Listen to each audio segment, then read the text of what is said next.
Hello friends, मेरा नाम राकेश कुमार और मैं आप सभी का आपके अपने चैनल SR स्टडी 1984 में आपका हार्दिक स्वागत करता हूं।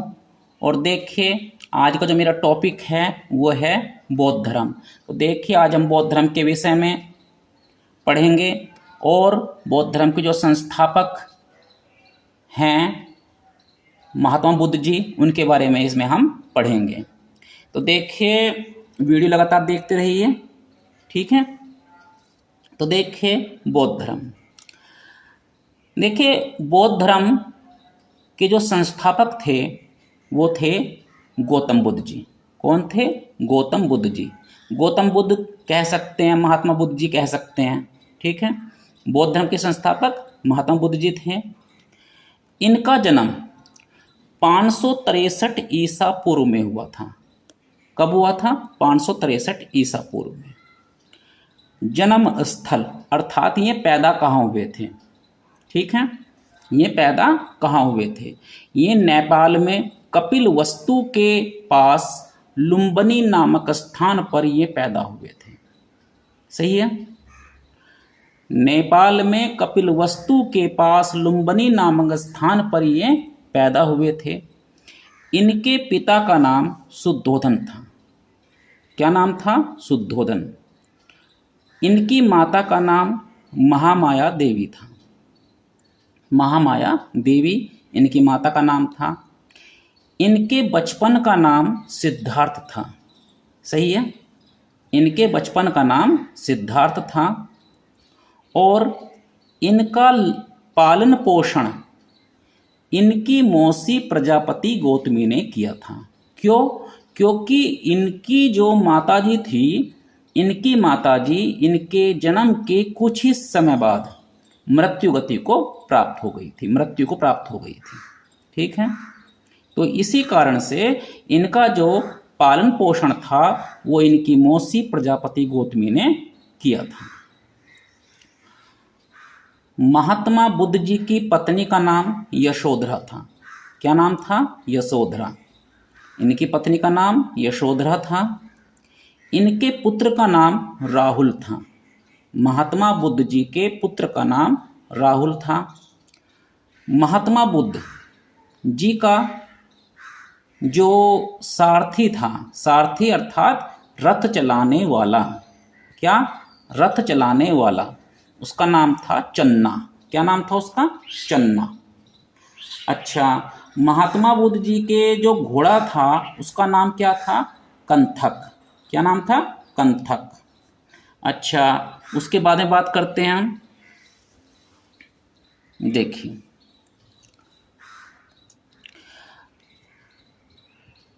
इनके जो प्रथम गुरु थे, इनके प्रथम गुरु अलार कलाम थे। कौन थे? अलार कलाम, जिनसे महात्मा बुद्ध जी ने सांख्य दर्शन की शिक्षा ग्रहण की थी। सही है। इनके जो प्रथम गुरु थे वो थे अलार कलाम, जिनसे इन्होंने सांख्य दर्शन की शिक्षा प्राप्त की थी। अच्छा, यदि हम इनकी ज्ञान प्राप्ति की बात करें तो इन्होंने 35 साल की उम्र में बैसाख के महीने में पूर्णिमा के दिन इनको ज्ञान प्राप्त हुआ था। 35 साल की उम्र में बैसाख पूर्णिमा के दिन इनको ज्ञान प्राप्त हुआ था और इन्होंने लगातार 6 साल तपस्या की थी, तब जा करके इनको ज्ञान की प्राप्ति हुई थी। सही है। उसके बाद देखिए, इनको ज्ञान कहाँ प्राप्त हुआ? ज्ञान प्राप्ति स्थल इनका कहाँ था? वो था गया। कहाँ था? गया। गया जो है आज के समय में बोध गया के नाम से भी जाना जाता है और यह स्थान बिहार में पड़ता है। कहाँ पर है ये? बिहार में। तो इनको बोध गया में बिहार राज्य के अंतर्गत जो पड़ता है, वहाँ पर निरंजना नदी के तट पर एक पीपल के पेड़ के नीचे इनको ज्ञान प्राप्त हुआ था। सही है। निरंजना नदी के तट पर पीपल के पेड़ के नीचे इनको ज्ञान प्राप्त हुआ है। प्रथम उपदेश स्थल इन्होंने सबसे पहले जो उपदेश दिया है अपना, वो कहाँ दिया है? वो दिया है ऋषिपत्तन सारनाथ। और ये जगह कहाँ पड़ती है? ये पड़ती है आपकी उत्तर प्रदेश में। मतलब इन्होंने जो अपना प्रथम उपदेश दिया है वो ऋषिपत्तन सारनाथ में दिया है और यह जगह उत्तर प्रदेश में पड़ती है। अच्छा, उसके बाद देखिए इनके उपदेशों की भाषा क्या थी? मतलब ये किस भाषा में अपनी बात को कहते थे, किस भाषा में उपदेश देते थे? तो वो थी इनकी पाली। बौद्ध धर्म की जो भाषा है वो पाली है। सही है।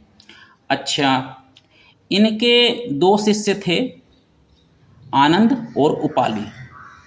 शिष्य जो इनके थे वो थे आनंद और उपाली। सबसे अधिक उपदेश देने वाली जगह, मतलब इन्होंने सबसे ज़्यादा उपदेश किस स्थान पर दिए हैं, किस जगह पर दिए हैं? तो वो है कोसल देश की राजधानी श्रावस्ती में। कहाँ पर? कोसल देश की राजधानी श्रावस्ती में। उसके बाद हम बात कर लेते हैं इनकी मृत्यु के बारे में। देखिए महात्मा बुद्ध जी की जो मृत्यु हुई थी वो 463 ईसा पूर्व में 80 साल की अवस्था में कुशीनगर जिला देवरिया उत्तर प्रदेश में हुई थी। ठीक है। इनकी जो मृत्यु हुई है, जो इनके जीवनकांत हुआ है, वो 463 ईसा पूर्व में 80 साल की उम्र में ये पूरे 80 साल जिए थे और इनकी मृत्यु कुशीनगर जिला देवरिया उत्तर प्रदेश में हुई थी। अब देखिए आगे देखते हैं इसको। बुद्ध के जीवन की घटनाएं और उनके प्रतीक। ठीक है, बुद्ध के जीवन की घटनाएं और उनके प्रतीक। देखिए इनकी माताजी ने जब गर्भ धारण किया, ठीक है, तो उस घटना को जो है हाथी प्रतीक के नाम से जाना जाता है। जो इनकी माताजी ने गर्भ धारण किया था इनके जन्म के समय, तो ठीक है, तो उसका जो प्रतीक है वो है हाथी। इनके जन्म का प्रतीक क्या है? कमल। इनके जन्म का जो प्रतीक है वो है कमल। इनके यौवन का प्रतीक क्या है? सांड। क्या है? सांड। यौवन का प्रतीक है सांड। गृह त्याग, जब इन्होंने संन्यास के लिए ज्ञान प्राप्ति के लिए घर को त्यागा, तो उस घटना को महाभिनिष्क्रमण के नाम से जाना जाता है। और इस घटना का प्रतीक है घोड़ा। क्या है? घोड़ा। गृह त्याग की जो घटना है, जब इन्होंने अपने पुत्र और अपनी पत्नी को छोड़ करके ये वनों में चले गए थे, ठीक है, ज्ञान प्राप्ति के लिए, तो उस घटना को कहते हैं महाभिनिष्क्रमण और उस घटना का प्रतीक है घोड़ा। अच्छा, उसके बाद में देखिए ज्ञान प्राप्ति, जब इनको ज्ञान प्राप्त हुआ है तो ज्ञान प्राप्ति वाली घटना को कहते हैं संबोधि। क्या कहते हैं? संबोधि। और ज्ञान प्राप्ति की जो घटना है उसका प्रतीक है बोधि वृक्ष या पीपल का पेड़। क्या है? बोधि वृक्ष या पीपल का पेड़। उसके बाद समृद्धि, इनकी समृद्धि का जो प्रतीक है वो है शेर। क्या है? शेर। प्रथम प्रवचन, जब इन्होंने अपना प्रथम प्रवचन दिया तो उस घटना को कहते हैं हम धर्म चक्र प्रवर्तन। क्या कहते हैं? धर्म चक्र प्रवर्तन। और इनके प्रथम प्रवचन घटना का जो प्रतीक है वो है चक्र। क्या है? चक्र। उसके बाद इनके निर्वाण प्राप्ति की जो घटना है उसको जो है पद चिन्ह प्रतीक के साथ दर्शाया जाता है। उसका प्रतीक है पद चिन्ह। इनकी जो मृत्यु हुई है, इनकी मृत्यु की घटना को महापरिनिर्वाण के नाम से जाना जाता है और इनकी मृत्यु की घटना को स्तूप प्रतीक से जानते हैं। ठीक है, इनके मृत्यु की घटना को स्तूप प्रतीक के नाम से जानते हैं। उसके बाद देखिए, जो बौद्ध धर्म की जो संगीतियाँ हुई है, जो बैठकें हुई हैं, वो कब हुई हैं, किस जगह पर हुई हैं, और उन संगीतियाँ जो हुई हैं उनके अध्यक्ष कौन हैं और किस राजा के शासनकाल में ये सभी बैठकें संगीतियाँ हुई हैं, उसके बारे में देख लेते हैं। तो देखिए, प्रथम बौद्ध संगीति 483 ईसा पूर्व में हुई थी। सही है, प्रथम बौद्ध संगीति 483 ईसा पूर्व में हुई थी। कहाँ पर हुई थी? राजगृह में। कहाँ पर हुई थी? राजगृह में। और इस बौद्ध संगीति के जो अध्यक्ष थे वे कौन थे? महाकश्यप। कौन थे? महाकश्यप। और किसके शासनकाल में हुई थी? वो हुई थी अजातशत्रु के शासनकाल में। किसके शासनकाल में हुई थी? अजातशत्रु के शासनकाल में। दूसरी बौद्ध संगीति 383 ईसा पूर्व में हुई है। कहाँ हुई है? वैशाली में हुई है। दूसरी बौद्ध संगीति वैशाली में हुई है। इस बौद्ध संगीति के जो अध्यक्ष थे वे कौन थे? सबाकामी। कौन थे? सबाकामी। और उस समय शासनकाल किसका था? वो था कालाशोक का। द्वितीय बौद्ध संगीति के समय जो शासनकाल था वो कालाशोक का था। तृतीय बौद्ध संगीति जो हुई है वो 250 ईसा पूर्व में हुई है। 250 ईसा पूर्व में। और कहाँ हुई है? पाटलिपुत्र में हुई है। इस बौद्ध संगीति के तीसरी जो बौद्ध संगीति है इसके अध्यक्ष कौन थे? वो थे मोगलीपुत्त। कौन थे? मोगलीपुत्त।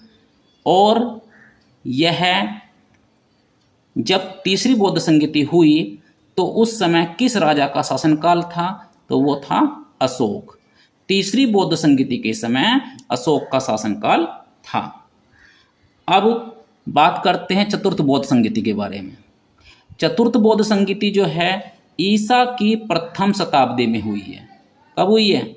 ईसा की प्रथम शताब्दी में हुई है। कहाँ हुई है? ये हुई है कुंडलवन में। चतुर्थ बौद्ध संगीति कुंडलवन में हुई है। और चतुर्थ बौद्ध संगीति के जो अध्यक्ष थे वो थे वसुमित्र। कौन थे? वसुमित्र। और इस बौद्ध संगीति के ये जो बौद्ध संगीति हुई है तो यह कनिष्क के शासनकाल में हुई है। मतलब चतुर्थ बौद्ध संगीति के बारे में यदि पूछा जाए कि भाई चतुर्थ बौद्ध संगीति जो है किस राजा के शासनकाल में हुई है तो वह कनिष्क के शासनकाल में हुई है।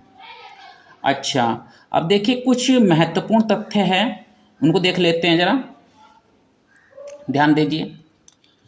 देखिए, महात्मा बुद्ध ने तपस और मालिक नामक दो शूद्रों को बौद्ध धर्म का सर्वप्रथम अनुयायी बनाया था।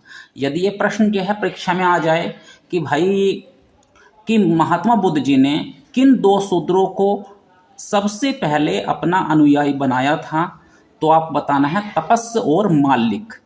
तपस और मालिक दो शूद्र थे जिनको बौद्ध धर्म का सर्वप्रथम अनुयायी बनाया गया था। महात्मा बुद्ध के अनुयायी शासक कौन थे? बिंबिसार, प्रसेनजीत और उदयन। कौन थे? बिंबिसार, प्रसेनजीत, उदयन। ये महात्मा बुद्ध के अनुयायी शासक थे, राजा थे। सही है। अच्छा, उसके बाद देखिए जरा, महात्मा बुद्ध का जन्म, ज्ञान प्राप्ति और महापरिनिर्वाण तीनों वैशाख पूर्णिमा के दिन हुए थे। इसीलिए वैशाख पूर्णिमा को बुद्ध पूर्णिमा के नाम से मनाया जाता है। देखिए, यह बात भी ध्यान रखने वाली है कि बुद्ध का जो जन्म हुआ था, जो इनको ज्ञान की प्राप्ति हुई थी और जो इनकी मृत्यु हुई थी, मृत्यु जिसे महापरिनिर्वाण के नाम से जाना जाता है, ये तीनों ही चीज वैशाख महीने की पूर्णिमा के दिन हुए थे। इसीलिए वैशाख पूर्णिमा को बुद्ध पूर्णिमा के नाम से मनाया जाता है। गौतम बुद्ध ने दुखों से छुटकारा पाने के लिए अष्टांगिक मार्ग का उपाय बताया है। ठीक है, गौतम बुद्ध ने दुखों से छुटकारा पाने के लिए अष्टांगिक मार्ग का उपाय बताया है। मतलब जो अष्टांगिक मार्ग ये है, ये अष्टांगिक मार्ग ये किस धर्म से संबंधित है? तो ये है बौद्ध धर्म से। और ये दिया किसने है? ये दिया है गौतम बुद्ध जी ने। उसके बाद देखिए, कुछ लोगों का मानना है कि बुद्ध की मृत्यु के बाद उनके शरीर के अवशेषों को 8 भागों में काटकर उन पर 8 ही स्तूपों का निर्माण करवाया गया था। स्तूप कहते हैं स्तंभ। ठीक है, स्तंभ जो होता है उसको हम स्तूप कहते हैं। तो कुछ लोगों का मानना है कि जिस समय महात्मा बुद्ध जी की मृत्यु हुई तो लोगों ने उनके शरीर के अवशेषों को 8 भागों में काट लिया था और काट कर उन पर 8 स्तूपों का निर्माण करवाया था। अच्छा, अगला जो पॉइंट है वो देख लेते हैं।